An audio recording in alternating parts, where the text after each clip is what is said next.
Hello বন্ধুরা, কেমন আছো সবাই? আশা করি ভালো আছো। আমিও ভালো আছি। আজকে একটা নতুন সকাল আর একটা নতুন ব্লগ নিয়ে হাজির হলাম তোমাদের সামনে। আজকে সারাদিন কি করলাম সেটাই তোমাদের সামনে তুলে ধরবো। তো চলো দেখতে থাকো। প্রথমেই আজকে দিনটা শুরু করলাম এক গ্লাস উষ্ণ গরম জল দিয়ে। তারপরে একটুখানি ঘরের টুকটাক কাজকর্ম ছিল, যেমন কাপড় কাচা, বাসন মাজা, আর তারপরে বিছনা গোছানো, সেগুলো সমস্ত কিছু করে নিলাম। করে নিয়ে আমি স্নানটা সেরে নিলাম। স্নান সেরে একটুখানি মুখে ক্রিম মেখে রেডি হয়ে গেলাম। কেন কি এখন জানো ঠান্ডার সময় একটু ক্রিম আর তেল না মাখলে পরে গা হাত পা প্রচণ্ড টানতে থাকে। আর আমার শীতকালে ঠোঁট ফাটা, এটা যে কি একটা বাজে জিনিস। আমার ঠোঁট এত ফাটে শীতকালে, যাই মাখি আর যাই করি আমার প্রচণ্ড ঠোঁট ফাটে। তো যাই হোক, তার জন্য এই ময়েশ্চারাইজারের প্রিকশনগুলো নিতেই হয়। এবার আমি রেডি হয়ে গেছি, এবার আমাকে যেতে হবে রান্নাঘরে।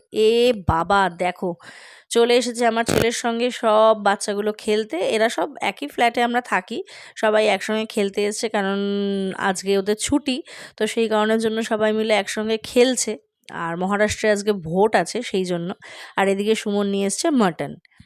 তো দেখি চলো মাটনটা রান্না করি, বেশি দেরি করব না। বেশি দেরি না করে আমি মাটনটা রান্না বসিয়ে দিলাম।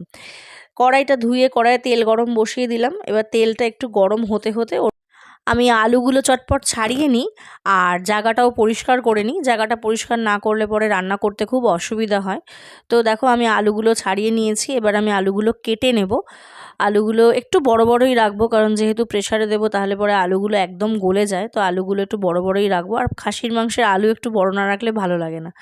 তো যাই হোক, আলুগুলো ছাড়িয়ে নিয়ে এবার আমি তেলটা দেখো গরম হয়ে গেছে। তেলটা গরম হতে হতে আমি একটুখানি তেলের মধ্যে দিয়ে দেবো একটু নুন আর একটুখানি হলুদ। এটা দিয়ে ভালো করে নাড়িয়ে আলুগুলো ছেড়ে দেবো। তোমরা হয়তো অনেকেই ভাবতে পারো যে খাসির মাংস এতটা তেল দিয়ে, বাট একটু খাসির মাংসে তেল ঝাল মশলা না হলে পরে কীরকম লাগে বলো খেতে?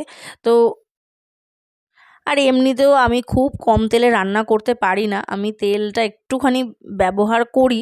অনেকে আছে হয়তো এই তেলে হয়তো ৩-৪টে রান্না হয়ে যাবে, কিন্তু আমার হয় না, আমার তেলটা একটু বেশি লাগে। তো যাই হোক, কথা বলতে বলতে আলুগুলো মোটামুটি ভাজা হয়ে গেছে। আমার পেঁয়াজ রসুনও আমি আলাদা করে কেটে রেখে দিয়েছিলাম। পেঁয়াজ রসুনগুলো কেটে মাংসটা কষানো অলমোস্ট হয়ে গেছে। এবার একটুখানি টক দইটা দেবো। টক দইটা দিয়ে, এই যে সেই টক দইয়ের ডাব্বা যেটা সেদিনকে কিনে নিয়ে এসেছিলাম, ও মাই গড, এটা নাকি আমায় খেতে হবে। একটু মাংসে দিয়ে দিই এরমভাবে, ছলচাতুরি করে যতটা আর কি মাংস টাংসে দিয়ে যতটা কমানো যায় আর কি। টক দইটা দিয়ে নিলাম, টক দই দেওয়া হয়ে গেছে। কিন্তু শুধু দিলেই হবে না, ওটা আমাকেও খেতে হবে। তো সেই জন্য এটা করে তারপরে টক দইটা গ্লাসের মধ্যে একটুখানি গুলে সেটা আমাকেও খেতে হবে। আগে মাংসে দিয়ে নিই, তারপরে আমি খাবো। তো মাংসে দেওয়া হয়ে গেল, এবার একটু ভালো করে কষাবো। আর মাংসের যে কালারটা যা সুন্দর টক দইটা দেওয়ার পরে এসেছে, ও আমি এখন তো ভয়েস ওভার দিতে দিতে আমার নিজেরই মনে হচ্ছে যে হুম। আর এই দিকে আমি চলে এসেছি টক দই নিয়ে, টক দইয়ের ঘোল খেতে। ও মা, কীরকম খেতে লাগে বলো তো? কোনো নুন নেই, কিচ্ছু নেই, শুধু টক দইয়ের ঘোল খেতে কেমন লাগে আগে সেটা বলো। যাই হোক, কোনো মতে খেয়ে শেষ করলাম। এদিকে আমার মাটন রেডি, লাল লাল ঝোল আর গরম গরম ধোয়া ওঠা ভাত। তো একদম দেরি না করে খেয়ে নিতে হবে। এবার খেয়ে দিয়ে নিয়ে পেট পুজো করে তারপর আবার ফিরবো বিকেলবেলায়। তো চলো বিকেলবেলা দেখা হচ্ছে। এসে গেছি দেখো বিকেলবেলা, কিন্তু আজকে আমি কোথায় এসেছি বলো তো? আজ আমি এসেছি প্লেন চড়তে।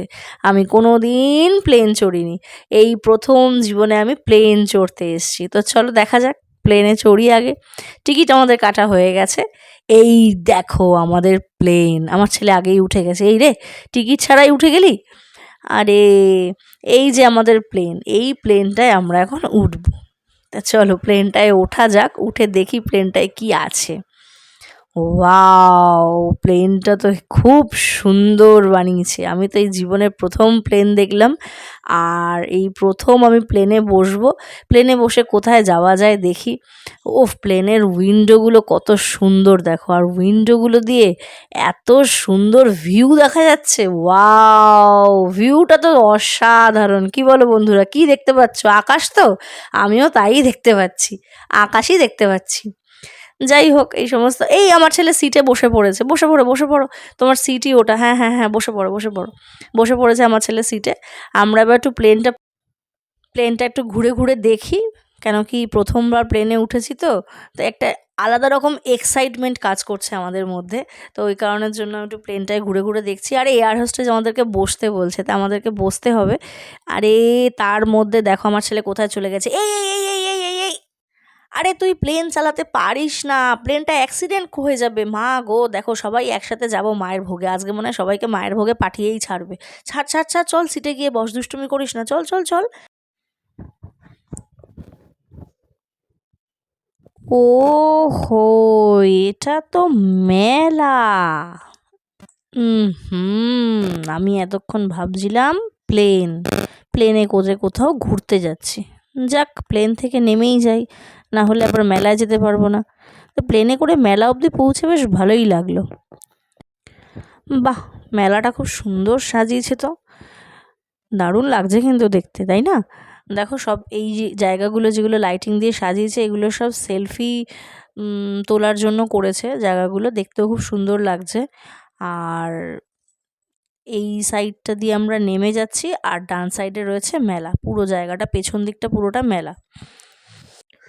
ব্যাস, মেলাতে এসেই শুরু হয়ে গেছে আমার ছেলের বায়না, এটা চড়বো ওটা চড়বো, এটা চড়বো ওটা চড়বো, পারলে আমাদেরকে সাথে নিয়েই উঠে পড়ছে। যাই হোক, এখনও এইখানে এসে বসেছে। আমার তো খুব ভয় লাগছে জলে পড়ে না যায়, কারণ আমার খুব শান্ত ছেলে তো, সেই জন্য ওর বাবা ওকে বলে দিচ্ছে কীরকমভাবে চালাতে হবে, ও সেইভাবে চালাচ্ছে। এটার পরে আবার কি বায়না করবে সেটা বলতে পারবো না, আগে এটা চড়ে নিক, তারপরে দেখি এরপরে আবার কোনটায় গিয়ে ওঠে।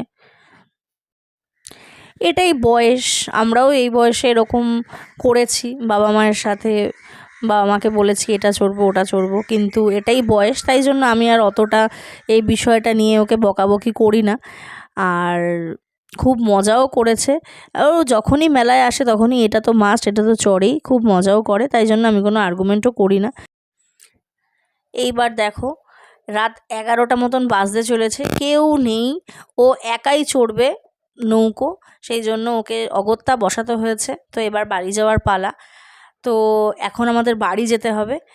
আজকের ব্লগটা এখানেই শেষ করলাম। প্লিজ একটা লাইক, কমেন্ট আর ফলো করে দিও। দেখা হবে নেক্সট আরেকটা ব্লগে। আর তোমরা কেমন আছো বা কোথা থেকে আমার ভিডিওটা দেখছো, প্লিজ আমাকে শেয়ার করো, আমাকে জানিও, আর আমাকে অনেক ভালোবাসা দিও। বাই।